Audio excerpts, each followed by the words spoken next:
నమస్తే, welcome to V news Telangana. ముందుగా headlines. Narasaraopet మాజీ MLA Shri Kasu Mahesh Reddy press meet.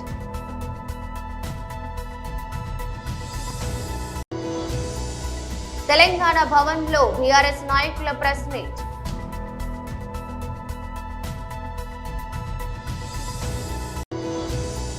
MLC ఎన్నికలు 2025 హైదరాబాద్ లోని హరిత ప్లాజాలో బీజేపీ సమావేశం. జి కిషన్ రెడ్డి మరియు డాక్టర్ ఎన్ గౌతమ్ రావు. కళ్ళు లభించకపోవడం వలన వింత వింతగా వికృత చేష్టలు చేస్తున్న ప్రజలు.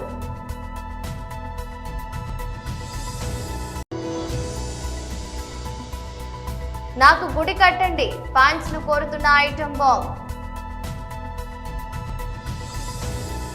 నరసరావుపేట మాజీ MLA Shri Kasu Mahesh Reddy press meet నిర్వహించారు.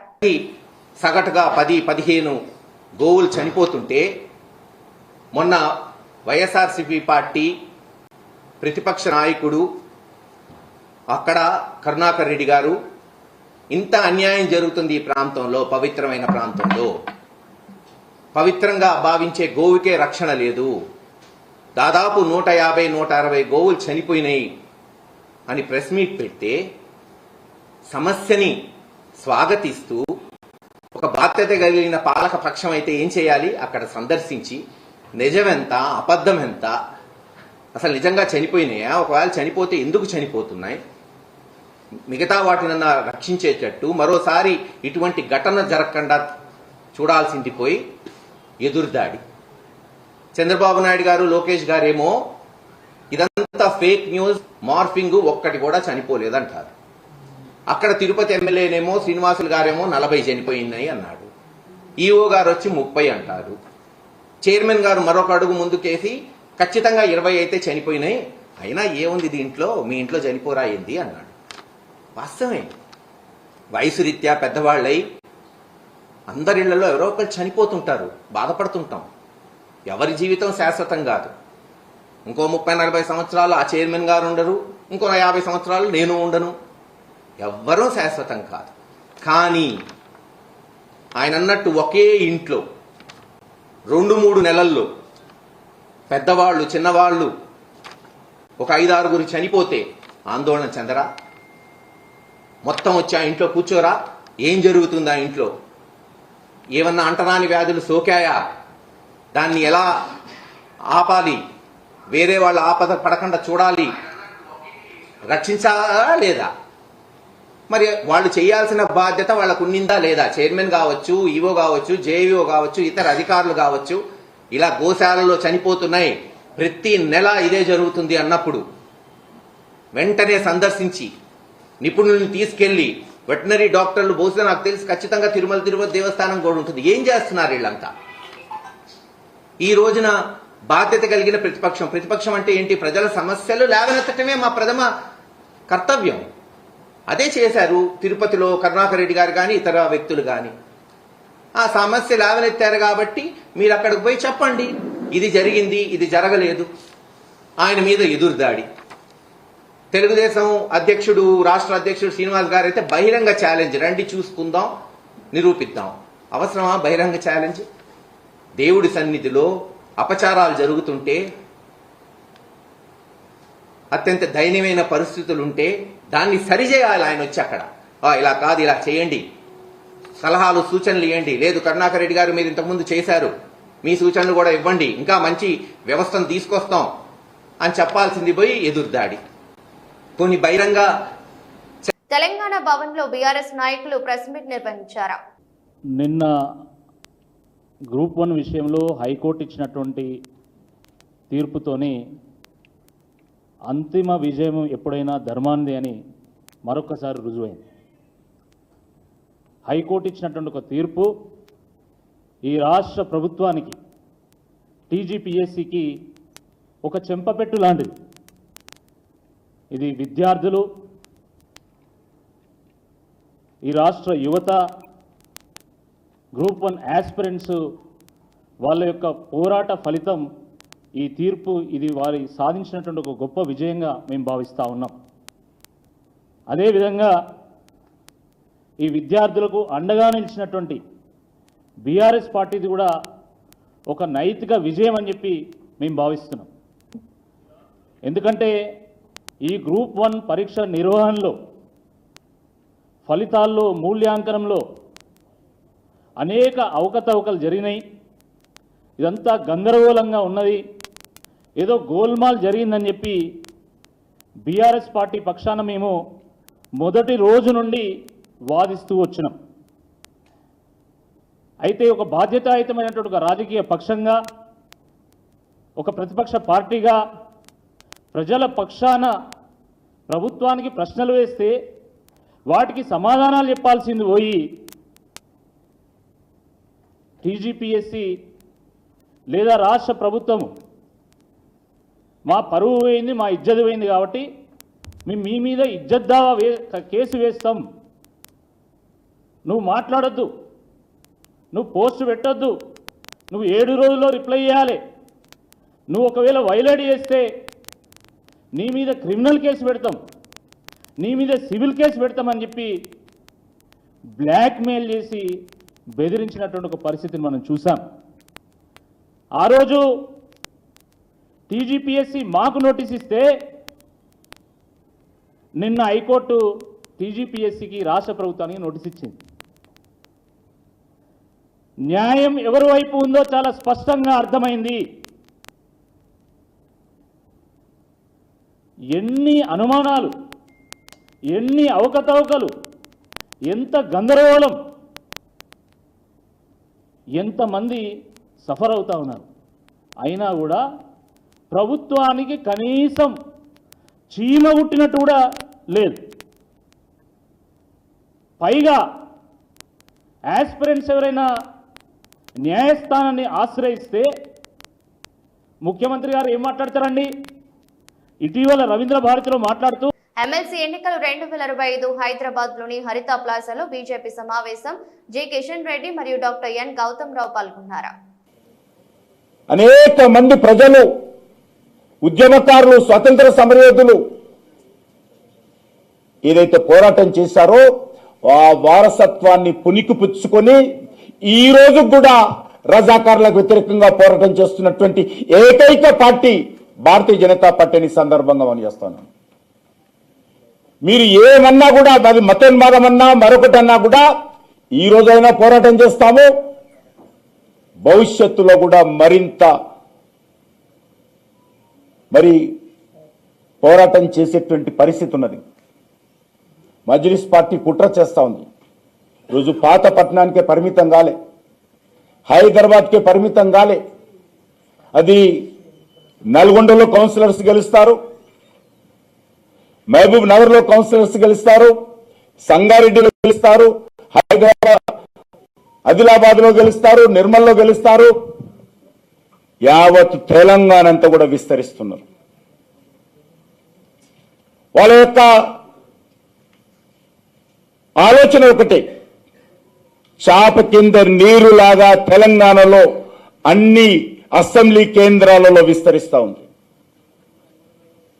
ఈరోజు హైదరాబాద్ లో తీసుకుంటే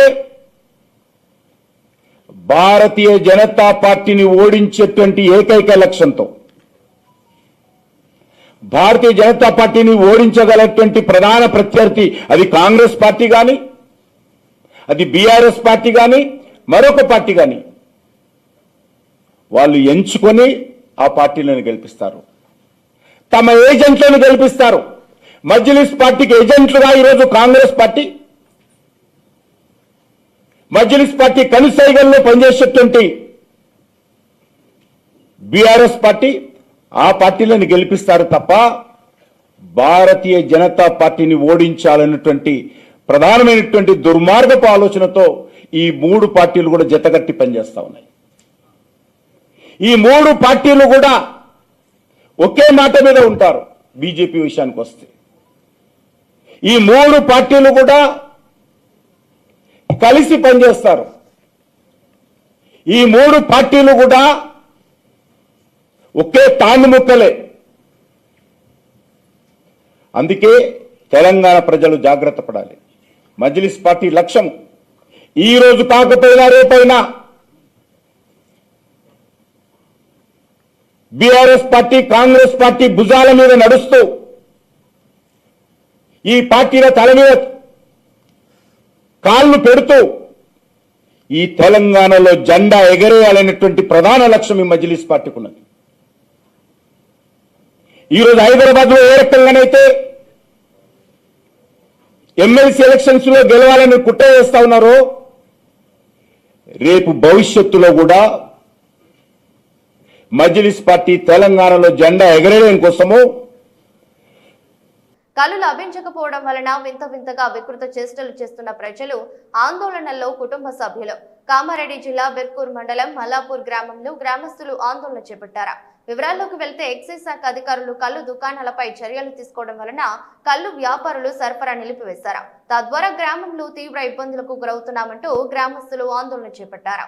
బిర్కూర్, నసరుల్లాబాద్ మండలాల పరిధిలోని పలు గ్రామాలలో గత కొద్ది రోజుల క్రితం కళ్ళు బారిన పడి ఆసుపత్రుల పాలైన విషయం తెలిసిందే. దీంతో కల్తీ కళ్ళను కట్టడి చేయడానికి ఎక్సైజ్ శాఖ అధికారులు 10 రోజుల నుండి కళ్ళు దుకాణాలపై దాడులు నిర్వహించడం వలన వ్యాపారులు కళ్ళు విక్రయించడం నిలిపివేశారు.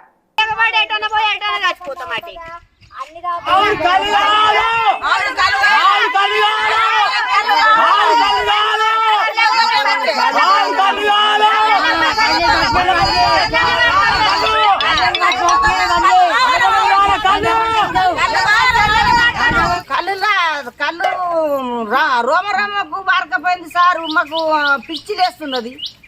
మాకైతే రోజు 2 చిస 1 చిస దాగి బుక్కెడు పోతింటాం ముసళ్ళు. ఆ ముసలి పడిపోయింది, ఆ ముసలోడు పడిపోయింది నిన్న మొన్న. అందరం దాక్కుంటారు. ఇప్పుడు రోమకు అప్పుడు 1 పరి 8 పిసలు వేసి మంది అంటారు చచ్చిపోయారేమన్న మంది. 10 రోజులే 12 రోజులే కళ్ళు లేక బీర్గురు పోయి తెచ్చుకుంటున్నాం. సస్తబత్త బండ్లు ఉన్న వాళ్ళు తెచ్చి మా కొడుకులు లేని వాళ్ళము మేము బండ్లు ఉన్నోళ్ళు ఇట్లనే పిస పిస వేస్తున్నారు అంటున్నారు. ముసలి కళ్ళు లేక ఇప్పుడు జనాలు ఇప్పుడు ముసలి వాళ్ళు అందరు వాళ్ళు నరాల వీక్నెస్ వల్ల కొంచెం ఇబ్బంది అయిపోతుంది. వాళ్ళకు కూడా కొంచెం పడిపోతున్నారు. ఇప్పుడు సార్ పొద్దున్న దాకా ఎండలో పని చేసేస్తాము. ఒక సీస తాగడానికి ఎటు పోయినా కూడా కలబట్లకే పోతారు ముసలి వాళ్ళు. అసలు వాళ్ళు ఎటు పోతారు సార్? శాతగానులు ఎడిపోతారు. ఇప్పుడు మేము కాలు చేతులు ఉన్నాయని ఏదో బండ్లు ఉన్నాయని మేము ఎక్కడి నుంచో తీసుకొచ్చుకొని మేము ఇది చేస్తున్నాము. ముసలి వాళ్ళు ఎడిపోతారు. ఎండలు ఏమైనా తోడం కొడుతున్నాయి సార్? 15 రోజులు అవుతుంది మా ఊరికి రాక. 15 రోజుల నుంచి అయితే కళ్ళు ఊరికి రావడమే లేదు. మల్లాపురము. నా పేరు పోషా పందిరి పోషా. మా కాలు చేతులు బీకపోతే నరాలని గుంజుకపోతున్నాయి. కాలు లేక అన్నం పోకొచ్చింది, నీరసం అయిపోతుంది. సప్పుడు దాకా కుక్కల ముదురుకుంటున్నాం. కాళ్ళు పంపిరు సారు ఎట్లన్నా చేసి మాట్లాడుతున్నా కానీ కాలు అనుకుంటున్నాయి. బాలీవుడ్ నటి ఐటమ్ బాంబ్ ఊర్వశి రౌతెల మరోసారి తన వ్యాఖ్యలతో వార్తల్లో నిలిచారు. తెలుగులో వాల్తేరు వీరయ్య, స్కంద వంటి చిత్రాల్లో ప్రత్యేక గీతాలు నర్తించి గుర్తింపు పొందిన ఈమె ఇటీవల ఇంటర్వ్యూలో చేసిన వ్యాఖ్యలు సోషల్ మీడియాలో తీవ్ర చర్చనీయాంశమయ్యాయి. ఉత్తర భారతదేశంలో తన పేరు మీద ఒక గుడి ఉందని, అదే విధంగా దక్షిణాదిలో కూడా అభిమానులు తనకు గుడి కట్టాలని కోరుకుంటున్నారని ఆమె పేర్కొనడం వివాదానికి దారితీసింది. ఇటీవల మీడియా సంస్థకు ఇచ్చిన ఇంటర్వ్యూలో ఊర్వశి రౌతెల మాట్లాడుతూ, నార్త్ ఇండియాలో నా పేరు మీద ఒక గుడి ఉంది. బద్రీనాథ్ టెంపుల్ పక్కన ఉన్న ఊర్వశి టెంపుల్ నా కోసం కట్టారా. అలాగే టాలీవుడ్ చిరంజీవి సినిమాతో ఎంట్రీ ఇచ్చి వరుసగా స్టార్ హీరోల సినిమాలో అవకాశాలు రావడంతో నాకు ఇక్కడ కూడా అభిమానులు ఏర్పడ్డారా. ఉత్తరాదిలో లాగే దక్షిణాదిలో కూడా నా అభిమానులు గుడి కట్టాలని కోరుకుంటున్నానని అన్నారు. ఆమె చేసిన ఈ వ్యాఖ్యలు క్షణాల్లో సోషల్ మీడియాలో వైరల్ అయ్యాయి. దీనిపై నెటిజన్లు భిన్నాభిప్రాయాలు వ్యక్తం చేస్తున్నారు. కొందరు ఆమె ఆత్మవిశ్వాసాన్ని ప్రశంసిస్తుండగా మరికొందరు ఆమె వ్యాఖ్యలు అతిశయోక్తిగా ఉన్నాయని, ఇలాంటి వ్యాఖ్యలు సరికాదని విమర్శిస్తున్నారు. ముఖ్యంగా తనకు గుడి కట్టాలి అని కోరడంపై తీవ్ర స్థాయిలో ట్రోలింగ్ జరుగుతోంది. గతంలో కూడా ఊర్వశి రౌతెల కొన్ని వివాదాస్పద వ్యాఖ్యలు చేసిన సందర్భాలున్నాయి. తాను నటించిన సినిమా 100 కోట్లు వసూలు చేసిందని, అదే సమయంలో విడుదలైన కియారా అద్వానీ సినిమా ఫ్లాప్ అయిందని ఆమె చేసిన వ్యాఖ్యలు అప్పట్లో చర్చనీయాంశమయ్యాయి. తాజాగా గుడికి సంబంధించిన వ్యాఖ్యలతో ఆమె మరోసారి వార్తల్లో వ్యక్తం చేశారు.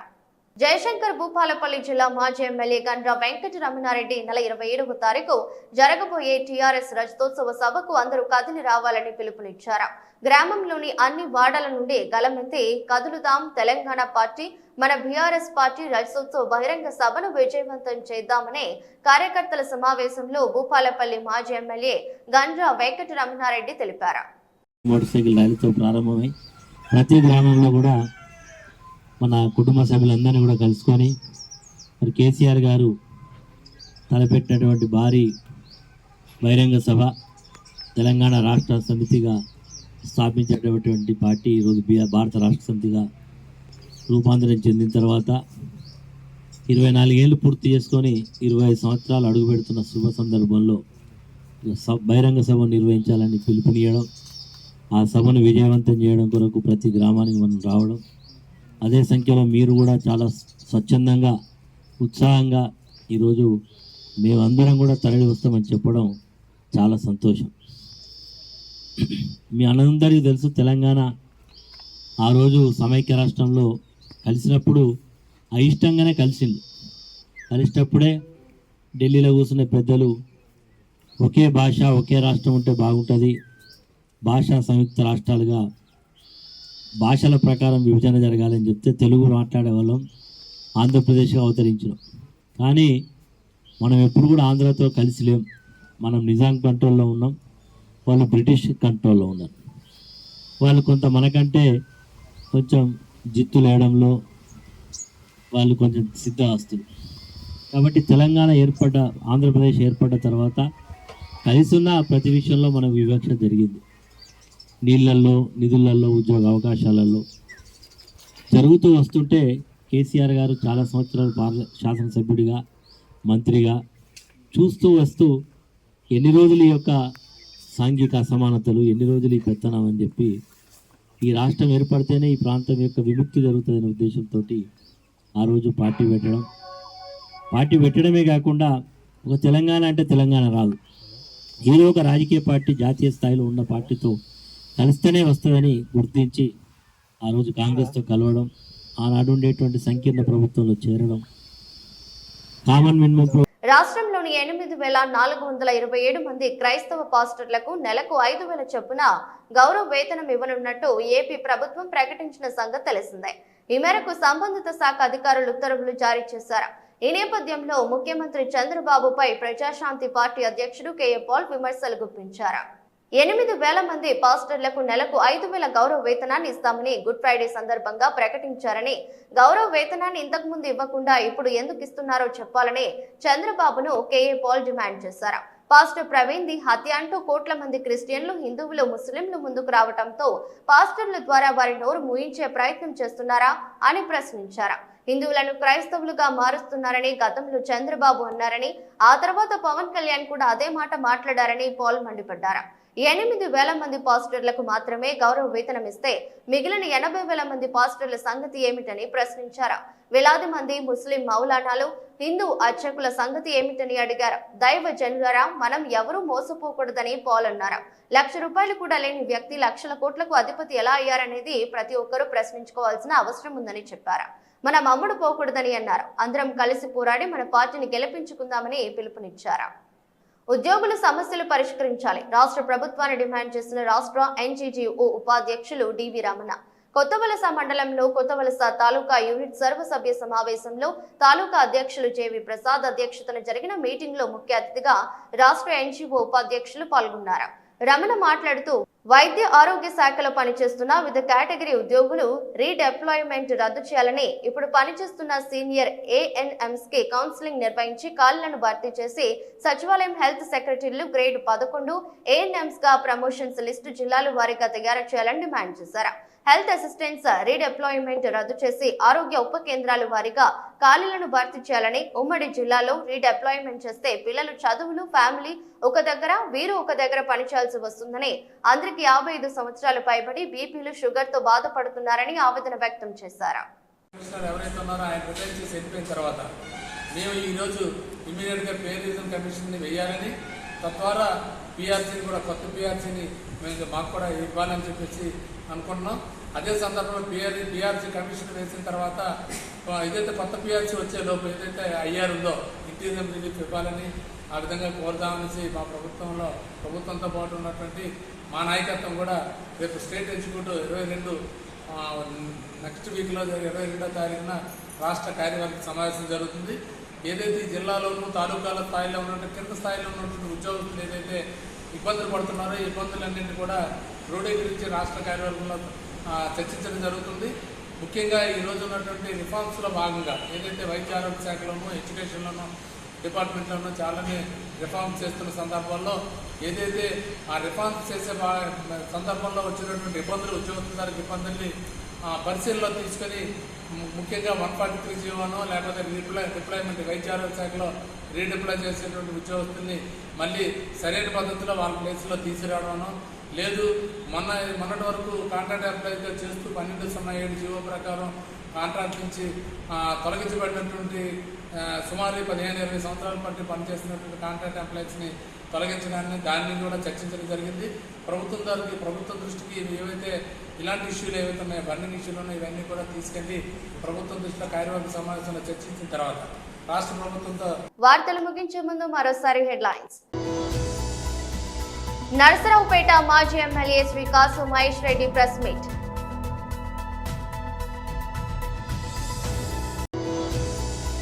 తెలంగాణ భవన్ లో బీఆర్ఎస్ నాయకుల press meet.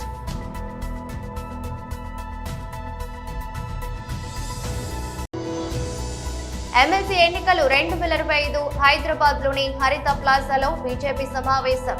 G Kishan Reddy మరియు డాక్టర్ ఎన్ గౌతమ్ రావు. కళ్ళు లభించకపోవడం వలన వింతగా వికృత చేష్టలు చేస్తున్న ప్రజలు.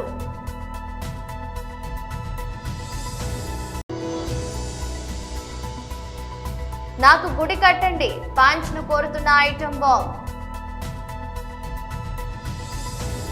ఇద్దరు బులెటిన్ మరో బులెటిన్లో మళ్ళీ కలుద్దాం.